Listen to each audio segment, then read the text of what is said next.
Je pense que ce film est adapté au discours pour atteindre les enfants. Je pense que ça balaie assez bien l'histoire de l'esclavage. Effectivement, malheureusement, c'est une histoire qui est très peu connue. Et c'est une histoire fondamentale, surtout pour les enfants, pour qu'ils puissent comprendre pourquoi, encore aujourd'hui, il y a des problèmes liés à la couleur de la peau dans notre société. Cette histoire est très proche. Je dis souvent, la fin de l'esclavage, c'est 1848. Mon grand-père est né en 1908, c'est-à-dire 60 ans après la fin de l'esclavage. Et donc, vous voyez bien que nous portons tous des séquelles de cette histoire. Et nous portons d'autant plus les séquelles. C'est une histoire qui est très mal connue et qui est enfouie dans notre inconscient collectif. Donc, c'est pour ça qu'il faut travailler dessus pour déconstruire tous ces préjugés. Pour moi, le film est très important parce qu'il explique qu'il y a de tout temps des hommes, des femmes qui ont lutté pour la justice, qui ont lutté certes contre l'esclavage parce qu'ils étaient dans ce système politique. Et ça nous emmène à avoir une réflexion sur la société dans laquelle nous vivons, c'est-à-dire que chacun de nous devons être capables d'identifier les injustices et lutter contre elles, les dénoncer pour améliorer la société dans laquelle nous vivons.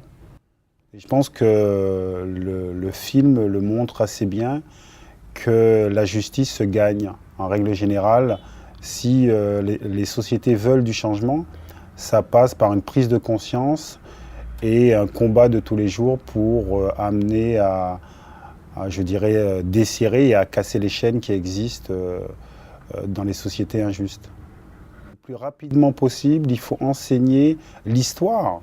Pas seulement, je dirais, l'histoire de l'esclavage, mais l'histoire des injustices. Parce que malheureusement, on ne nous apprend pas à avoir, je dirais, cette sensibilité aux injustices. Et le fait de passer par l'histoire de l'esclavage, je trouve que c'est quelque chose d'encore une fois de fondamental, expliquer aux enfants, leur faire comprendre que si aujourd'hui nous vivons dans la société dans laquelle nous vivons, c'est parce qu'il y a des personnes, des hommes, des femmes qui ont lutté de génération en génération pour améliorer notre société et qu'il faut absolument qu'eux aussi puissent continuer ce combat.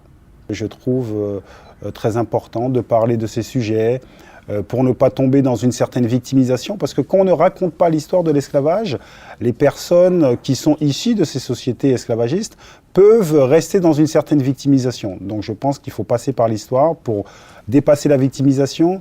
Il faut raconter cette histoire aussi pour ne pas tomber dans une certaine culpabilité, parce que c'est vrai que certaines personnes ont du mal à comprendre pourquoi il faut parler d'esclavage, et ça réveille en eux parfois une certaine mauvaise conscience. Et je crois qu'il faut avoir cette intelligence de réfléchir sur le passé, de comprendre les héritages de ce passé, pour justement se projeter dans un avenir meilleur où nous pourrons nous sortir, je dirais, de ces prisons de couleur de peau, parce qu'en fait, l'esclavage, la colonisation, toutes ces histoires sont basées souvent sur le regard qu'on porte sur les couleurs de peau différentes.